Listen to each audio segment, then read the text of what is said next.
ดื้อได้เพิ่นเดี๋ยวนี้อีโชคแหม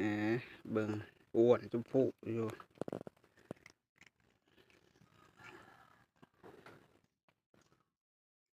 ดื้อขนาดเดี๋ยวนี้เพิ่นมีศัตรูคู่อาฆาตแต่เพิ่นสิมีแมวตัวหนึงเข้ามาหาเพิ่น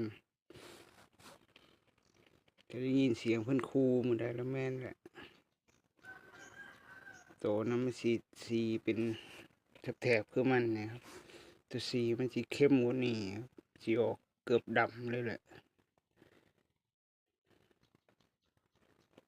วานเมื่อก่อนนี่ก็มาจะเห็นเป็นคู่มื้อใดแล้วแม่นแหละ